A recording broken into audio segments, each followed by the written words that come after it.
क्या आपने भी कभी एसआईपी शुरू की थी लेकिन 2 या 3 वर्ष में ही बंद कर दी? अगर हाँ, तो आप अकेले नहीं हैं। इंडिया में 90% से ज्यादा एसआईपी निवेशक 3 वर्ष के अंदर अपनी एसआईपी बंद कर देते हैं। पर क्या आपने कभी सोचा है ऐसा क्यों होता है?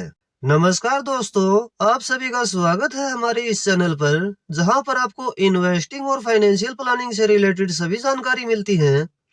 आज की वीडियो में हम बात करेंगे 7 मेन रीजन की, जिनकी वजह से नए निवेशक अपनी एसआईपी को जारी नहीं रख पाते, और आखिर में जानेंगे इनका समाधान भी। तो चलिए शुरू करते हैं। पहला और सबसे बड़ा कारण है शॉर्ट टर्म माइंडसेट, यानी छोटी अवधि की सोच। ज्यादातर नए निवेशक एसआईपी को 1 या 2 साल का ही प्लान समझते हैं, लेकिन एसआईपी का असली मैजिक तब दिखता है जब आप इसे 7, 10 या 15 साल तक लगातार जारी रखते हैं।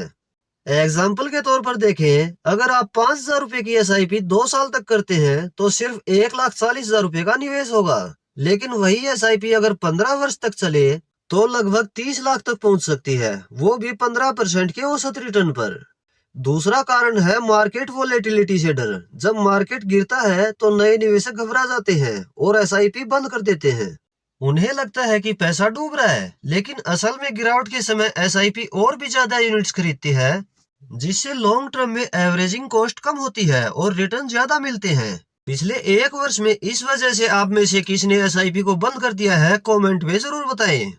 तीसरा कारण है अवास्तविक उम्मीदें। नए निवेशक सोचते हैं कि 2 से 3 वर्ष में एसआईपी से डबल रिटर्न मिल जाएगा, लेकिन म्यूचुअल फंड कोई लॉटरी नहीं है, यह एक डिसिप्लिन्ड वेल्थ क्रिएशन टूल है। म्यूचुअल फंड में लॉन्ग टर्म में 12% से 15% सीएजीआर बढ़िया माना जाता है, लेकिन हर वर्ष एक जैसा रिटर्न मिलना जरूरी नहीं है। एग्जाम्पल के तौर पर देखें तो कभी रिटर्न 20% मिल सकते हैं और कभी नेगेटिव 10% भी हो सकते हैं, लेकिन 10 वर्ष की औसत में रिटर्न अच्छे ही निकलते हैं।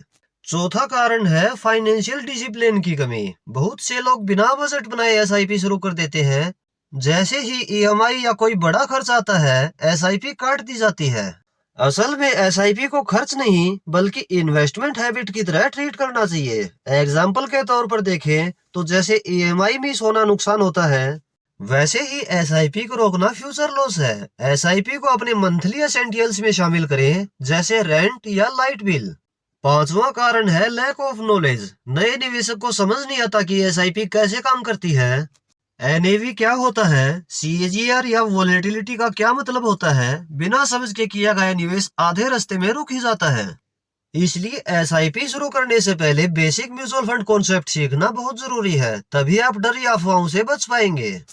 छठा कारण है रॉन्ग फंड सिलेक्शन। बहुत से लोग किसी के कहने पर या ज्यादा रिटर्न देखकर उस फंड में एसआईपी शुरू कर देते हैं, लेकिन बाद में जब रिटर्न कम मिलते हैं तो एसआईपी बंद कर देते हैं। एसआईपी शुरू करने से पहले यह देखना चाहिए कि फंड कैटेगरी आपकी रिस्क प्रोफाइल के हिसाब से सही है या नहीं।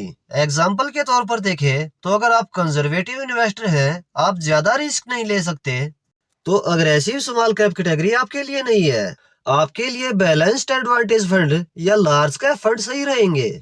सातवां और आखिरी कारण है पेशेंस की कमी। एसआईपी में सबसे ज्यादा रिवार्ड उन्हें मिलता है जो धैर्य रखते हैं। मार्केट हमेशा ऊपर नीचे होगा, लेकिन जो निवेशक कंसिस्टेंट रहते हैं वही असली कंपाउंडिंग का मजा लेते हैं। चलिए अब इन सभी का सॉल्यूशन भी देख लेते हैं। अगर आप नए निवेशक हैं तो याद रखिए, एसआईपी को कम से कम 7 से 10 वर्ष तक जारी रखें। मार्केट गिरावट पर भी एसआईपी कंटिन्यू रखें, क्योंकि गिरावट में ही आपको सस्ते में ज्यादा यूनिट्स मिलेंगे। आपकी इनकम और खर्चों के अकॉर्डिंग ही एसआईपी अमाउंट डिसाइड करें, जिससे एसआईपी कंटिन्यू रखने में दिक्कत ना आए। ज्यादा बड़ा अमाउंट दिक्कत दे सकता है। म्यूचुअल फंड्स की बेसिक जानकारी आपको जरूर होनी चाहिए। फंड रिटर्न देखकर नहीं, बल्कि आपकी रिस्क प्रोफाइल और फाइनेंशियल गोल्स के अकॉर्डिंग ही सिलेक्ट करें। और एसआईपी शुरू करने के बाद आप में पेशेंस होना चाहिए। हर महीने की छोटी एसआईपी आपके बड़े सपनों की सीढ़ी बन सकती है, बस शर्त है कंसिस्टेंसी और पेशेंस की।